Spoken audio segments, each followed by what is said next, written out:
तो फ्रेंड्स यहाँ पे हमारी Lowry and Bronsted theory complete हो गई।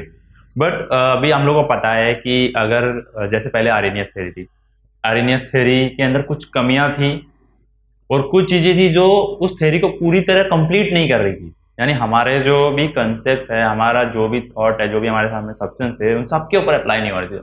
मतलब उसके ऊपर कुछ लिमिटेशन थी जो हम लोगों ने देखी।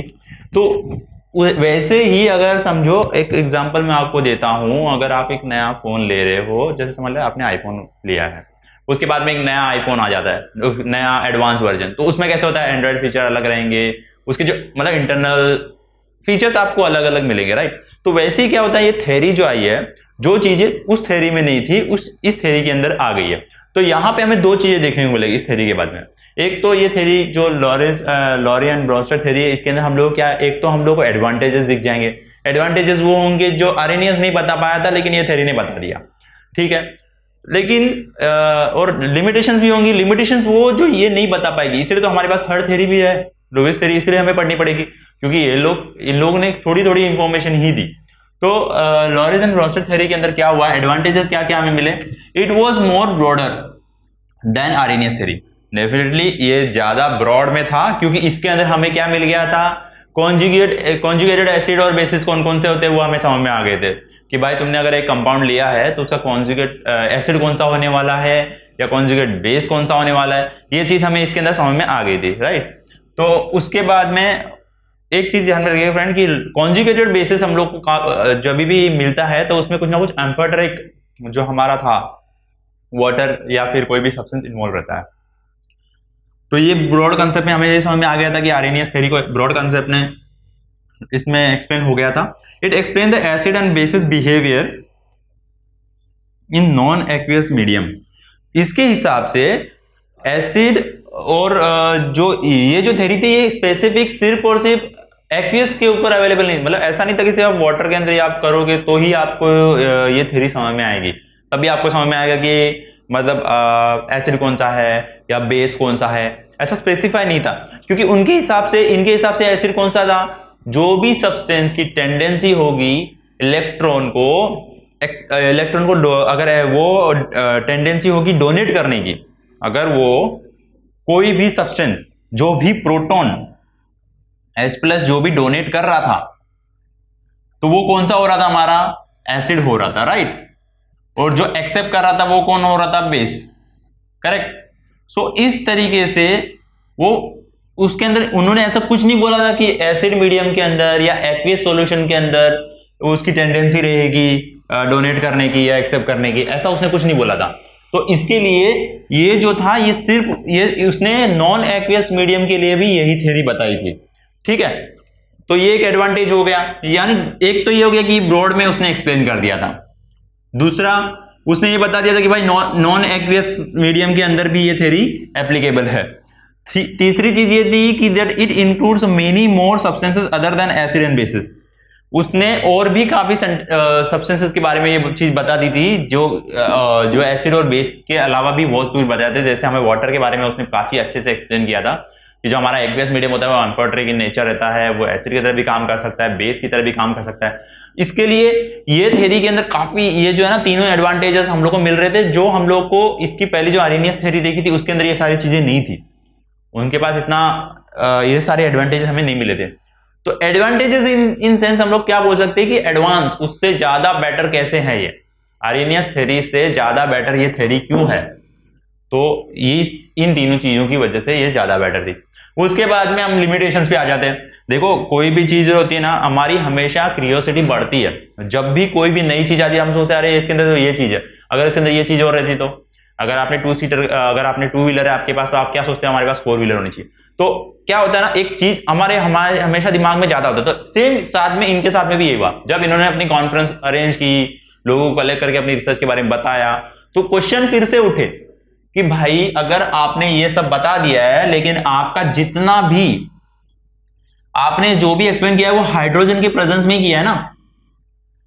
आर्हेनियस थ्योरी के अंदर, जैसा आर्हेनियस थ्योरी ने क्या बोला था, हाइड्रोजन के ऊपर डिपेंड थी कि भाई जिस सब्सटेंस के अंदर हाइड्रोजन है वो एसिड है। तो इसने क्या बोला, जैसा इसने बोला था कि भाई अगर इसने ये थ्योरी के अंदर भी इन लोग ने एम्फेसाइज किसके ऊपर किया था, प्रेजेंस ऑफ हाइड्रोजन के ऊपर ही। प्रोटॉन, एज अ प्रोटॉन इन लोग ने किसको कंसिडर किया था, हाइड्रोजन को, राइट। तो ये भी इसके ऊपर ही आ जाता। इसकी वजह से they can't explain the acidic behaviour of the substance that is CuSO4, AlCl3 etcetera. इन ये जो है ना, मतलब देखो ये दो एग्जांपल आपको ध्यान में रखना, ये दो चीजें ऐसी है जिनके अंदर हाइड्रोजन भी नहीं है फिर भी ये लोग एसिड है। ऐसे और भी एग्जांपल, लेकिन ये सबसे कॉमन एग्जांपल आपको ध्यान में रख सकते हैं। तो इनका बिहेवियर नहीं एक्सप्लेन कर पाया था, क्योंकि उसने क्या बोला था, इसका भी जो मेन जो कंसेप्ट इन्होंने लिया था वो आर्हेनियस थ्योरी से ही लिया था इसके लिए। तो ये एक लिमिटेशन हो गई। दूसरी थी, this theory defines bases as a proton, but अगर किसी के अंदर प्रोटॉन है ही नहीं, जैसे कि एजीओ जो हमारा MgO है, जो मैग्नीशियम ऑक्साइड है, उसके अंदर हाइड्रोजन एक्सेप्ट करता ही नहीं है, तो दैट डजंट मीन कि ये नहीं है, हमारा बेस नहीं है। तो ये जो लिमिटेशन थी ये इन थ्योरीज के ये थ्योरी के अंदर भी आ गई थी। मतलब यहाँ पे एडवांटेजेस के साथ साथ उसको लिमिटेशंस भी मिल गई थी। और इसके अंदर हमें एम्फोटेरिक नेचर जो उसके हिसाब से बताया था उसने, अगर आपको याद है तो हमने एक एग्जांपल देखा था HCl + H2O,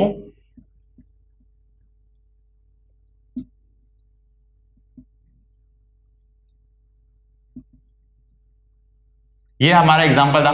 अभी देखो यहां पे क्या हो रहा है, ये बेस मिल रहा है हमें, ये एसिड मिल रहा है, फिर ये बेस है और ये एसिड है। तो अगर आप इसको ध्यान से देखोगे ना, तो जैसा मैंने आपको बताया था कि अगर आपका सब्सटेंस क्या है, वो जो एम्फोटेरिक नेचर ऑफ वाटर का उसके बारे में क्या थी कि भाई अगर तुम एसिड लोगे तो वाटर बेस बन जाएगा, अगर तुम बेस लोगे तो वाटर एसिड बन जाएगा। एग्जांपल ले लो, NaOH ले लो। NaOH क्या है, बेस है, उसके साथ में अगर आप वाटर लोगे तो वाटर जो होगा वो एसिड की तरह एक्ट करेगा। ये उसका नेचर है।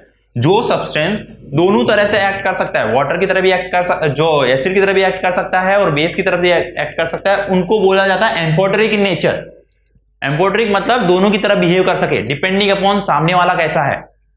अगर सामने वाला एसिड है तो ये बेस बन जाएगा, और सामने वाला बेस है तो ये एसिड बन जाएगा। फॉर एग्जांपल, मैं आपको एग्जांपल बताता हूं, जैसे माइनस है, ठीक है, माइनस के सामने अगर आप प्लस रखते हो तो कैसे ऑपोजिट हो रहा है ना, लेकिन यहां पे हमारे पास ऐसा कुछ नहीं है जो इसके अकॉर्डिंगली नेचर चेंज करे, राइट। अगर माइनस के सामने अगर माइनस रखोगे तो माइनस ही रहता है, माइनस के सामने प्लस है तो वो प्लस ही रहेगा। लेकिन यहां पे कैसे हो रहा है ना, एसिड के सामने अगर वाटर आ गया तो बेस ही बनेगा, वो बेस की तरह काम करेगा। अगर उसके सामने बेस रखोगे, बेस के साथ में अगर उसको वाटर में डालोगे तो वाटर जो रहेगा वो एसिड की तरह काम करेगा।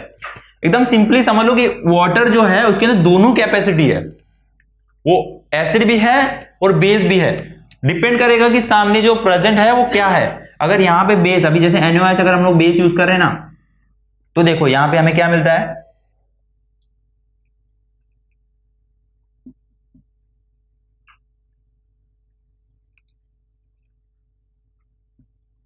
HNO3 मिलेगा हमें, अगर नॉर्मल देखा जाए तो HNO3 मिलेगा, और साथ में हमें क्या मिलेगा, यहां पे